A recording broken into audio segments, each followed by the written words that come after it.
Hello friends, कैसे हैं आप। स्वागत है आपका इंडिया कैन इन्वेस्ट चैनल में। और आज हम इस वीडियो में हम किसी भी कंपनी की बैलेंस शीट रीड करना, profit and loss statement read करने के बारे में सीखेंगे और देखेंगे कि प्रॉफिट और लॉस स्टेटमेंट को कैसे रीड किया जाता है दोस्तों, और बैलेंस शीट क्या होती है और बैलेंस शीट को हम कैसे रीड कर कर फंडामेंटल एनालिसिस किया जा सकता है दोस्तों किसी भी कंपनी का। तो ये बहुत इम्पॉर्टेंट वीडियो है दोस्तों, प्लीज़ इस वीडियो को पूरा देखिए ताकि आप इस वीडियो से सीख कर इन्वेस्टिंग कर सकें दोस्तों। Let's start India can invest.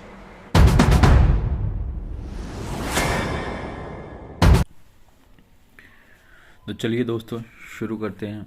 Reliance industry का बैलेंस शीट क्या होती है और प्रॉफिट एंड लॉस स्टेटमेंट क्या होती है, ये हम देखेंगे। अब हम स्क्रीनर की साइट पर हैं और रिलायंस इंडस्ट्री के शेयर हमने ओपन किया है।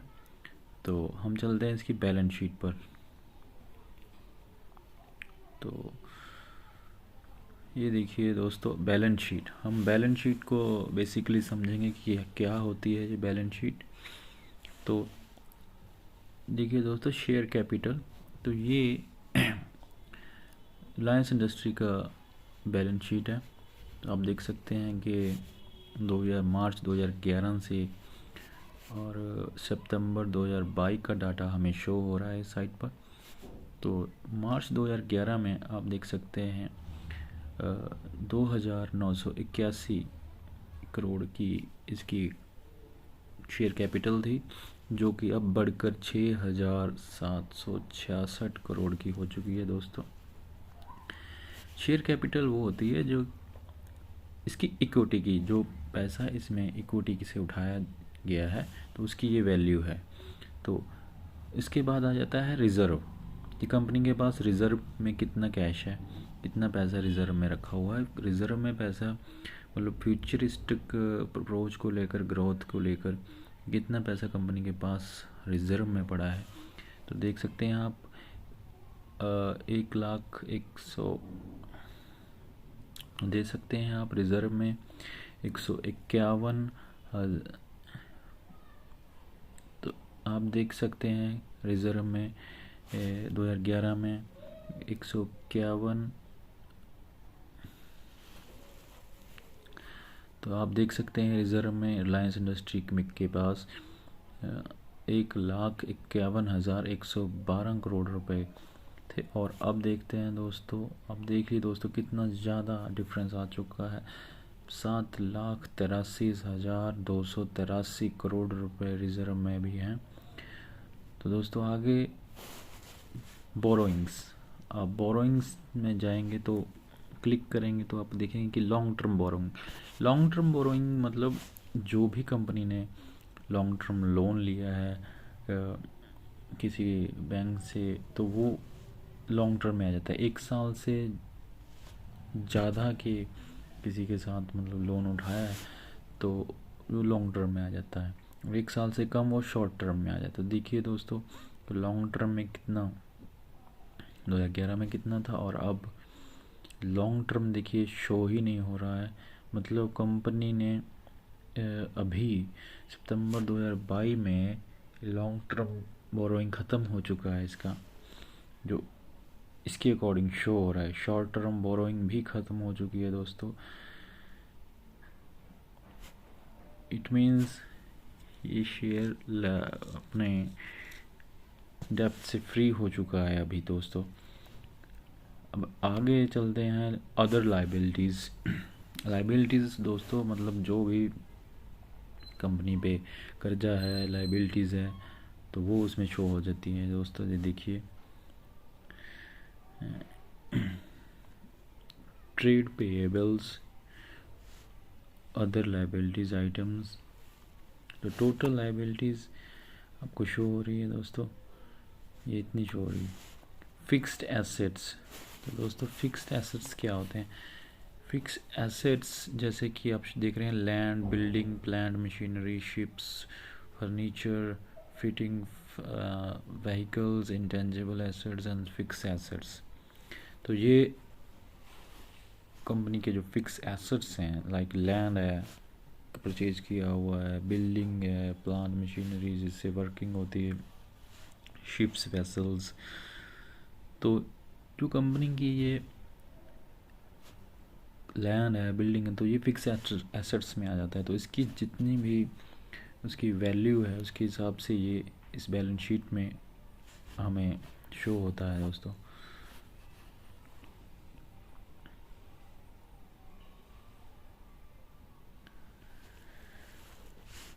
तो आगे चलते हैं। Gross block, accumulated depreciations. Depreciations मतलब जो भी इसकी वैल्यू, जो भी इनकी वैल्यू होती है तो डेप्रिशिएट होती है, तो उसमें इसको माइनस किया जाता है कि जो भी इसकी कंपनी की डेप्रिशिएशन को वैल्यू निकलती है तो उसको एक्यूमुलेटेड डेप्रिशिएशन में इंक्लूड किया जाता है दोस्तों। तो इसके बाद अदर एसेट्स आ जाते हैं, लाइक इन्वेंट्रीज़। जो भी कंपनी के पास इन्वेंट्रीज़ हैं, मतलब मैन्युफैक्चरिंग के जो इन्वेंट्रीज़ अभी पड़ी हैं दोस्तों, तो इन्वेंट्रीज़ में आ जाती हैं ट्रेड रिसीवेबल। मतलब कोई भी अगर पास्ट में कोई ट्रेड हुआ है तो उसके पैसे अभी आने बाकी हैं, तो ट्रेड रिसीवेबल्स में आ जाता है लोग दोस्तों। तो कैश इक्विवेलेंट्स में जो भी हमारे पास कंपनी के पास कैश में कैश पड़ा है और या कैश के इक्विवेलेंट है, लाइक कैश के समान कोई भी चीज़ है, वो भी इसमें शामिल होती है। लोन एंड एडवांसेस भी एसेट्स में ही आ जाते हैं, क्योंकि लोन भी जब हम लेते हैं तो हमारे कैश में वो शो हो जाता है, एसेट्स में भी वो आता है। तो वो भी है other assets items, total assets. देखिए दोस्तों, तो ये थी हम बैलेंस शीट हमने चेक की, ओवरऑल बेसिक्स हमने देखा कि बैलेंस शीट क्या होती है। तो इसके बाद हम चलते हैं दोस्तों प्रॉफिट एंड लॉस स्टेटमेंट में। तो प्रॉफिट और लॉस स्टेटमेंट में सबसे पहले हमें सेल्स का कॉलम आता है दोस्तों। सेल्स में जैसे देखिए आप, सेल्स के कॉलम को हम बढ़ाते हैं तो दो कॉलम आ जाते हैं, सेल्स ग्रोथ परसेंटेज वाइज और एक्सपेंसेस। तो सेल ग्रोथ 30% सेल ग्रोथ थी 2011 में, जो कि अब 2022 में 49% हो चुकी है दोस्तों। मतलब एक्सपेंस देखिए दोस्तों, एक्सपेंस में मटेरियल कॉस्ट आ जाती है।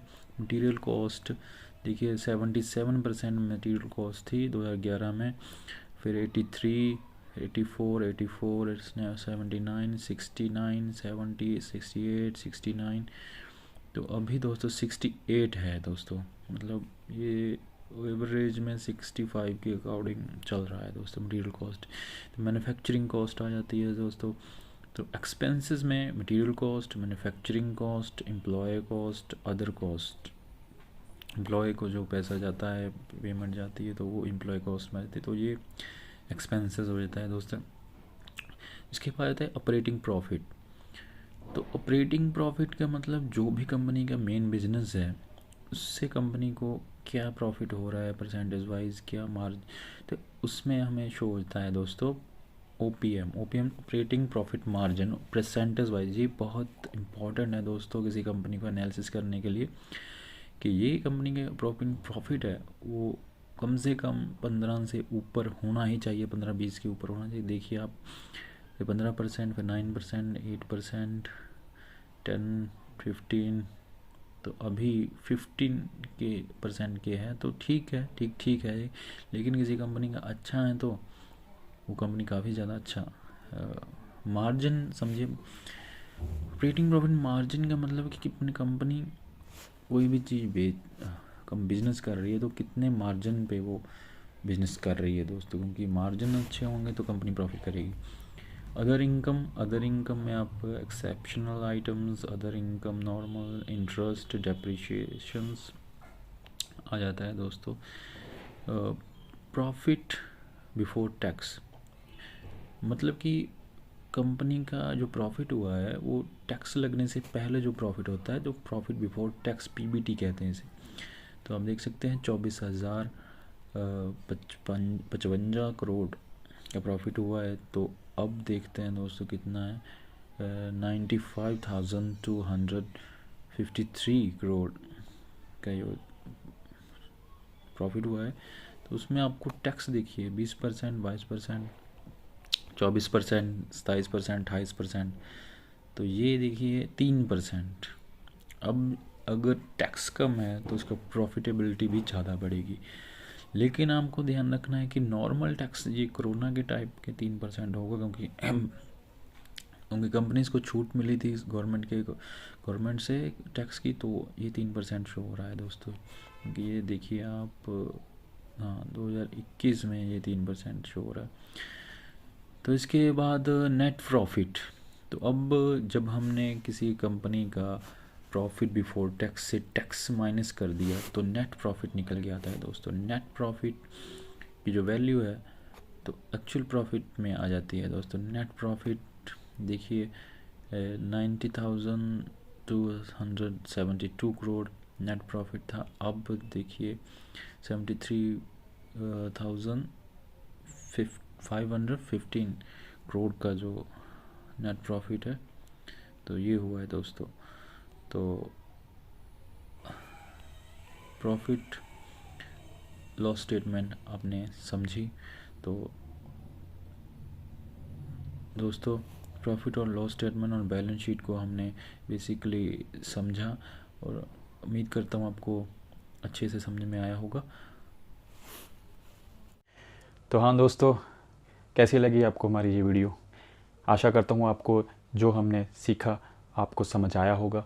और प्लीज़ अपने कमेंट्स और अपने व्यू हमें ज़रूर दें, ताकि हम अगली वीडियो में जो भी हमारे से कमियां रह गई हैं उनको इम्प्रूव कर सकें। और ज़्यादा से ज़्यादा इस वीडियो को शेयर करें, लाइक करें और सब्सक्राइब करें, क्योंकि हमें आपकी सपोर्ट की बहुत ज़्यादा ज़रूरत है। वीडियो को पूरा देखने के लिए आपका बहुत बहुत धन्यवाद। Thank you very much.